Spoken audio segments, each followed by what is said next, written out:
नमस्ते, नमस्कार विद्यार्थी मित्रांनो, स्वागत आहे सर्वांचं पुन्हा एकदा आपला आवडता युट्यूब चॅनल पोलीस भरती गुरु हरदेसरे आपल्या आवडत्या युट्यूब चॅनल मध्ये मी आपला मित्र हरदेसर सर्वांचं या ठिकाणी मनापासून स्वागत करतो.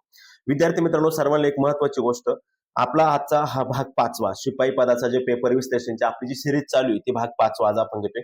सर्वात महत्वाचं म्हणजे बॉम्बे हायकोर्टची जी भरती प्रक्रिया चालू आहे त्याच्यामध्ये नागपूर खंडपीठ, छत्रपती संभाजीनगर आणि मुंबई किती फॉर्म आले त्या संदर्भातली माहिती मी ग्रुपवरती टाकलेली, त्यांना डिवायडेड बाय किती फॉर्म झालेत. त्याच्यानंतर मी उद्या सविस्तर व्हिडिओ टाकणार, अतिशय महत्वाचा व्हिडिओ राहील तो, स्पर्धा कशी असेल, मागे किती फॉर्म झाले, काय वगैरे ते सगळं टाकेल. फक्त आता आपल्याला जास्त उशीर न करता आपला पेपर विश्लेषण भाग 5वा करायचा आहे. बाकीचे जे सगळे व्हिडिओज आहे आजपर्यंत झालेले त्याच्या लिंक मी डिस्क्रिप्शन बॉक्समध्ये दिले आहे. पाठीमागचे पण सगळे व्हिडिओ तुम्ही त्या ठिकाणी जाऊन पाहू शकता. आणि ज्या ज्या विद्यार्थ्यांना बॉम्बे हायकोर्ट लिपिक पदाची परीक्षा आता लवकरच होते, ज्या ज्या विद्यार्थ्यांना आपली online test series mock test ज्याला म्हटलं जातं, Bombay high court mock test join करायची, त्यांनी मला खालील नंबरवरती संपर्क करायचा आहे. डिस्क्रिप्शन बॉक्समध्ये जाऊन माझा नंबर चेक करायचा. आता जास्त उशीर न करता आपण आपल्या लेक्चरला सुरुवात करतो. असे भरपूर लेक्चर होणार आहे, त्यासाठी चॅनलला पण लगेच सर्वांनी सबस्क्राईब करून ठेवायचं आहे. आता आपण जास्त उशीर न करता डायरेक्टली पेपरकडे जातोय आणि या ठिकाणी आपल्या पेपरला सुरुवात करतोय. पहा मित्रांनो, आता या ठिकाणी आपण आपल्या हरदेज ऑनलाईन अकॅडमीचा जो पेपर आहे आपला पेपर क्रमांक 5वा, तो पेपर क्रमांक 5वा आपण या ठिकाणी पाहणार आहे. सर्वांनी शेवटपर्यंत हा व्हिडिओ व्यवस्थितरित्या पाहायचा. अतिशय महत्वाची माहिती देऊन जाणारा व्हिडिओ असणार आहे, लक्षात ठेवा.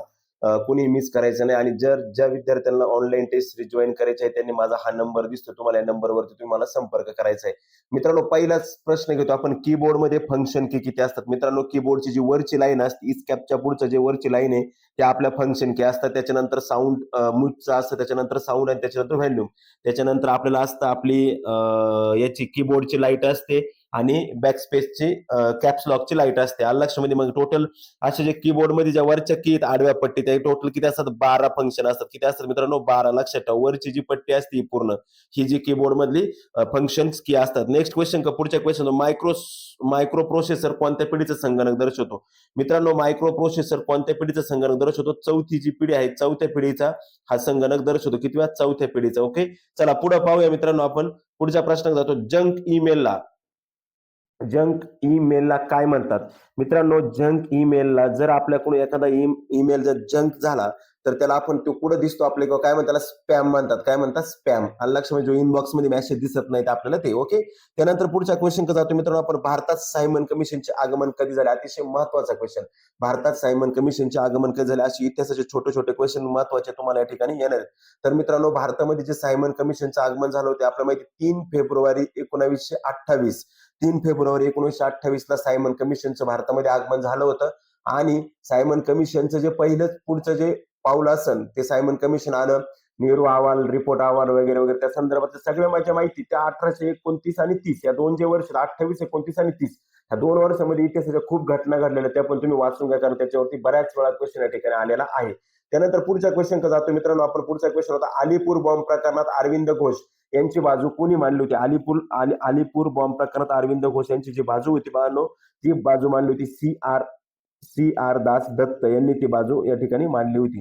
पुढच्या क्वेश्चन का जातो मित्रांनो आपण, इंडिया डिवायडेड हे पुस्तकाचे लेखक कोण आहे. इंडिया डिवायडेड या पुस्तकाचे लेखक कोण आहेत, तर लक्ष द्या. इंडिया डिवायडेड हे जे बुक आहे मित्रांनो, या बुकचे लेखक आहे मित्रांनो राजेंद्र प्रसाद, डॉक्टर राजेंद्र प्रसाद याचे लेखक आहे. लक्ष मध्ये, एक मिनिट. कोण आहेत बाळांनो, डॉक्टर राजेंद्र प्रसाद याचे काय बाळांनो लेखक आहेत, डॉक्टर राजेंद्र प्रसाद. लक्षात ठेवा. चला पुढच्या क्वेश्चन का जातो आता आपण, पुढच्या प्रश्नाकडे जातोय. सम्राट अशोकाने शिलालेख कोणत्या लिपीत होते. सम्राट अशोकाचे शिलालेख कोणत्या लिपीत होते. सम्राट अशोकाचे जे शिलालेख होते बाळांनो हे कोणत्या लिपीत होते, ब्राह्मी लिपीमध्ये शिलालेख होते. लक्षमध्ये. चला आता पुढच्या क्वेश्चन जातो आपण. पुढच्या क्वेश्चन, रवींद्रनाथ टागोरांना गुरुदेव ही उपाधी कोणी दिली. विद्यार्थी मित्रांनो, रवींद्रनाथ टागोरांना गुरुदेव ही जी उपाधी आहे बाळांनो, ही जी उपाधी होती ही उपाधी दिलेली आहे महात्मा गांधी यांनी उपाधी दिली. कोणी दिली बाळांनो ही उपाधी, महात्मा गांधीने रवींद्रनाथ टागोरांना ही उपाधी दिलेली आहे.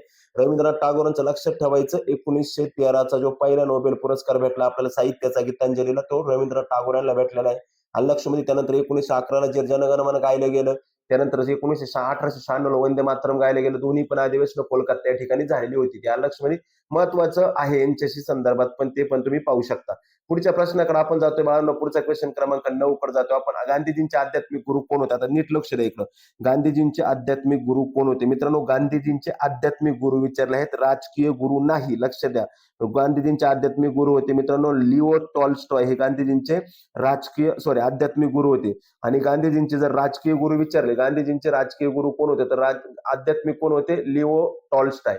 आणि जर राजकीय गुरु विचारलं तर लक्षात ठेवा, बऱ्याच वेळा हा प्रश्न येतो, राजकीय गुरु कोण होते? गोपाळ कृष्ण गोखले. गोपाळ कृष्ण गोखलेंचे कोण होते? न्यायमूर्ती रानडे. आणि न्यायमूर्ती रानडेंचे कोणते? के.टी. तेलंग. असे तीन म्हणजे गांधीजींचे गोखले, गोखलेंचे रानडे, रानडेंचे तेलंग, के.टी. तेलंग असे राजकीय गुरु त्या ठिकाणी होते. त्यानंतर 10व्या प्रश्न, भारताचे पहिले गव्हर्नर जनरल कोण होते? मित्रांनो, भारताचे पहिले गव्हर्नर जनरल जे होते आपल्याला माहितीये, लॉर्ड विल्यम बेंटिंक हे भारताचे पहिले गव्हर्नर जनरल होते. जो ऍक्ट झाला होता गव्हर्नर जनरलचा, त्याचा गव्हर्नर जनरल म्हणजे बंगालचा गव्हर्नर, बंगालचा जो गव्हर्नर होता त्या बंगालच्या गव्हर्नरचा गव्हर्नर जनरल झाला होता आणि त्यातला पहिला होता लॉर्ड विल्यम बेंटिंक. आलं लक्षामध्ये? पुढच्या प्रश्नाकडे जातो मित्रांनो आपण. जिभेच्या आतील भागातील कोणती चौकट? जिभेचा जो आतील भाग आहे त्या आतील भागात तुम्हाला माहिती असेल मित्रांनो, आतल्या भागातून आपल्याला फक्त आणि फक्त कडू ही चव जिभेच्या आतील भागातून कळत असते. त्यानंतर अल्निको मिश्र धातूपासून कोणतं चुंबक तयार होतं? अल्निको मिश्र धातूपासून जे चुंबक तयार होतं त्याला स्थायी चुंबक असं म्हटलं जातं. लक्षामध्ये? कोणतं चुंबक? स्थायी चुंबक असं त्या ठिकाणी त्याला म्हटलं जातं. अणूचे रासायनिक गुणधर्म कशावर अवलंबून असतात? अणूचे रासायनिक गुणधर्म कशावर अवलंबून असतात? तर अणूचे रासायनिक गुणधर्म जे असतात आपल्याला माहिती आहे, अणुक्रमांक, याच्यावरती अणूचे रासायनिक गुणधर्म अवलंबून असतात. निसर्गात सर्वाधिक प्रमाणात आढळणारा निष्क्रिय वायू कोणता? तर निसर्गात सर्वाधिक प्रमाणात आढळणारा निष्क्रिय वायू विचारला तर आर्गॉन हा निसर्गात आढळणारा सर्वाधिक निष्क्रिय वायू आहे. मेंडेलेने आनुवंशिकतेच्या प्रयोगासाठी कोणती वनस्पती निवडली? मेंडेलेने जी मित्रांनो आनुवंशिकतेच्या प्रयोगासाठी वस्तू निवडली होती, वनस्पती निवडली होती. काय वनस्पती? तर बाळांनो लक्षात ठेवा, ती जी वनस्पती होती ती होती वाटाणा. लक्षामध्ये? वाटाणा ही वनस्पती त्यांनी निवडली होती. मित्रांनो, हार्देज ऑनलाईन अकॅडमी आयोजित आपली जी बॉम्बे मिशन हायकोर्टची जी MCQ टाईप म्हणजे मॉक टेस्ट, ती मॉक टेस्ट तुम्ही जॉईन करू शकता. अतिशय महत्वाची अशी मॉक टेस्ट आहे. आणि आपले हे लेक्चर असेच कायम चालू राहणार आहे मित्रांनो. बरेच पेपर होईपर्यंत भरपूर लेक्चर आपण असे घेणार तुम्हाला शिपाई पदासाठी. त्यामुळे चॅनलला सर्वांनी सबस्क्राईब करा, कारण महत्वाचं आहे. आणि त्याचबरोबर ही जर टेस्ट सिरीज तुम्हाला जॉईन करायची असेल, मॉक टेस्ट मित्रांनो भरपूर विद्यार्थ्यांनी घेतलेली, महाराष्ट्रातली पाठीमागचा रिझल्ट पण तुम्हाला माहिती आहे, आपला रिझल्ट कशा प्रकारे होता. तर विद्यार्थी मित्रांनो, मागील सर्व पेपरचा आधार घेऊन बनवले टेस्ट सिरीज अभ्यासक्रमावर आधारित 51 सर्व पेपर शिपायचे असणार आहे. आणि 51 सर्व पेपर हे लिपिक पदाचे असणार आहे. जास्त काही मी सांगत नाही, सर्व पेपर हे तुम्हाला मराठीत येतील, त्याचबरोबर इंग्लिश हे इंग्रजीमध्ये असणार आहे, त्यात काही शंकाच नाही. आणि मित्रांनो, हे जर तुम्हाला टेस्ट सिरीज जॉईन करायची असेल तर लिपिकची 150 रुपये फी आणि शिपाईची 100 रुपये फी. मित्रांनो, खालील जो नंबर दिसतो या नंबरवरती जाऊन तुम्ही जॉईन करायचं, जो 9766, आणि डिस्क्रिप्शन बॉक्स मध्ये पण मी संपूर्ण माहिती त्याबद्दल दिलेली आहे. सरपंचाची थेट निवड जनतेतून व्हावी अशी शिफारस कोणत्या शिफारस कोणी केली होती? मित्रांनो, अतिशय महत्वाचा क्वेश्चन आहे. सरपंचाची निवड, नीट लक्ष द्या, सरपंचाची निवड थेट जनतेतून व्हावी ही जी शिफारस केली ती ही PB पाटील यांनी केली होती. आणि ही समिती होती बाळांनो 1984 ची समिती होती. आणि आज रोजी जे भारतातलं पंचायत राज चालू आहे, हे पंचायत राज मोस्ट ऑफ ज्या शिफारशी होत्या डॉक्टर आपलं PB पाटील, प्राध्यापक PB पाटील यांच्या, त्या शिफारशीवर आज महाराष्ट्रातलं बऱ्यापैकी पंचायत राज चालू आहे. तर PB पाटील समिती कधीची? ते 1984 ची PB पाटील समिती आहे. लक्षात ठेवा. 1860 वसंतराव नाईक, 1870 LM सिंघवी, 1970 LM सिंघवी, 1980 बाबूराव काळे आणि 1984 PB पाटील, अशा 4 समित्या महत्वपूर्ण होत्या महाराष्ट्रासाठी. त्यामध्ये PB पाटलांनी थेट जनतेतून व्हावा ही निवडली होती. आता थेट जनतेतून जो काही सरपंच होतोय, ही जी शिफारस ही कोणाची? PB पाटील यांची होती. पुढच्या प्रश्नाकडे आपण जातोय. अतिशय महत्वाचा क्वेश्चन, महाराष्ट्रात पंचायत राज व्यवस्था कधी सुरू झाली? तर विद्यार्थी मित्रांनो, आपल्याला सर्वांना माहिती आहे, महाराष्ट्रामध्ये जी पंचायत राज व्यवस्था सुरू झाली 1 मे 1962 ला महाराष्ट्रामधील पंचायत राज व्यवस्था या ठिकाणी सुरू झाली होती. पुढच्या घटनेच्या कोणत्या कलमानुसार पंतप्रधानांची नियुक्ती होते? घटनेच्या कलम 75 नुसार पंतप्रधानाची नियुक्ती होते. तुम्ही म्हणशाल सर कलम तर 74 आहे. कलम 74 असं आहे का भारताला एक पंतप्रधान असावा, मंत्रिमंडळाचे एक मुख्य व्यक्ती म्हणून पंतप्रधान किंवा प्रधानमंत्री काम करावा किंवा प्रधानमंत्री असावा. मात्र निवड जी आहे कलम 75 ने त्या ठिकाणी केली जाते. लक्षात ठेवा. नेक्स्ट क्वेश्चन होता, भारतीय संविधानाच्या प्रस्तावनेत किती शब्द आहेत? भारतीय संविधानाच्या प्रस्तावनेमध्ये मित्रांनो टोटल शब्द किती आहेत?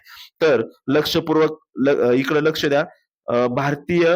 भारतीय संविधानाच्या प्रस्तावनेत एकूण किती शब्द आहेत? तर टोटल शब्द आहेत मित्रांनो 73 शब्द भारतीय संविधानाच्या प्रस्तावनेमध्ये या ठिकाणी आहे. पुढचा क्वेश्चन आहे, संविधानात सुधारणा करण्याचा अधिकार कोणाला आहे? तर संविधानात सुधारणा करण्याचा अधिकार साहजिक आहे तुम्हाला. घटना दुरुस्ती असेल, राज्यांच्या सीमा ठरवायच्या असतील, संविधानात हे करायचं असेल, हायकोर्टाच्या न्यायाधीशांची संख्या ठरवायची असेल, तर हे सगळे अधिकार कोणाला आहे मित्रांनो? संसदेला हे अधिकार असतात. पूर्णपणे अधिकार कोणाला आहेत? संसदेला हे अधिकार दिलेले म्हणजे राज्यसभा आणि लोकसभा. हा, सगळ्यात महत्त्वाचा अर्थशास्त्राचा नोबेल पुरस्कार कोणत्या वर्षी सुरू झाला? जर तुम्ही लेक्चर पाहत असाल तर तुम्हाला सर्वांना या प्रश्नाचं उत्तर कमेंट बॉक्समध्ये कमेंट करायचं. अर्थशास्त्राचा नोबेल कोणत्या वर्षी सुरू झाला? 1965, 1967, 1969, 1971. तुमचा जो पोरगा उत्तर कमेंट बरोबर देईन त्याने सरवायचं का आपलं आणि तुम्हाला मार्क्स किती मिळाले त्या पेपरमध्ये ते पण सांगायचं. आलं लक्षामध्ये? ह्या प्रश्नाचं क्वेश्चन नंबर 21चं उत्तर तुम्हाला कमेंट बॉक्समध्ये कमेंट या ठिकाणी करायचं आहे.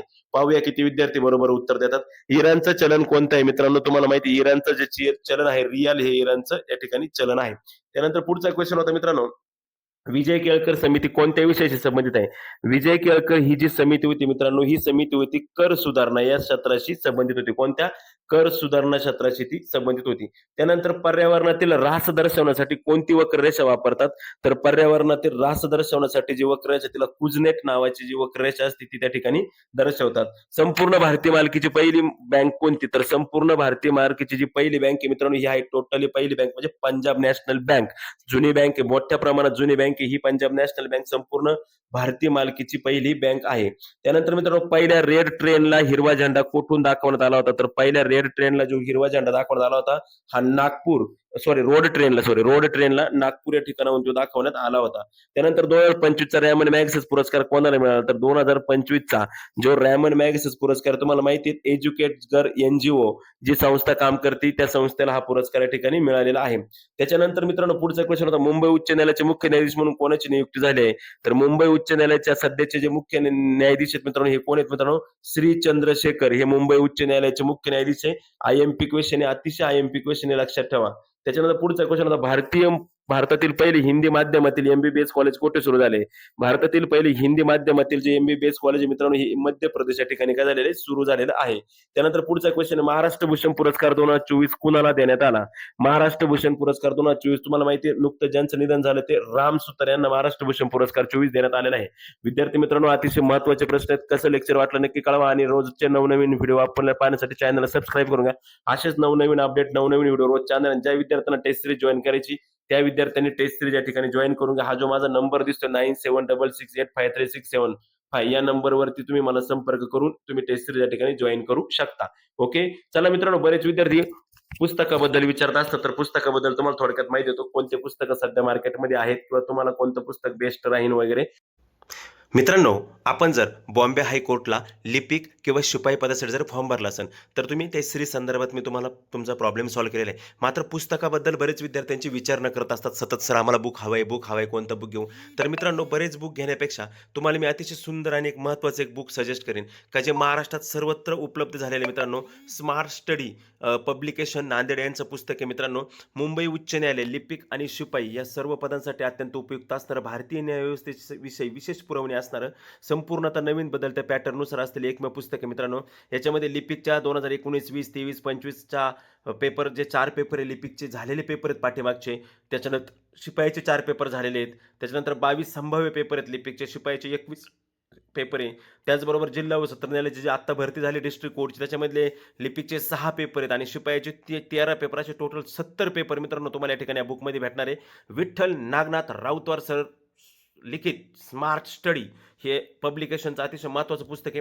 हे पुस्तक तुम्हाला कुठेही मिळणार आहे मित्रांनो. हे बुक खरेदी करण्यासाठी 90 28 96 75 47 आणि 78 88 00 55 54 या नंबरला संपर्क करायचा मित्रांनो आणि हे बुक तुम्ही मिळवायचे मित्रांनो. आलं लक्षामध्ये या नंबरलाही संपर्क करून तुम्ही ऑनलाईन मिळू शकता, घरबसल्या मिळू शकता, आपल्या जवळच्या बुक स्टॉलवरती जाऊन पण मिळू शकता. अतिशय दमदार दर्जेदार 70 प्रश्नपत्रिका संच 2018 ते 2026 पर्यंतच्या संपूर्ण क्वेश्चन पेपरच्या आधारासह संपूर्ण झालेल्या पेपर सोबतच संभाव्य दर्जेदार प्रश्न असणारं बुक म्हणजे स्मार्ट स्टडी.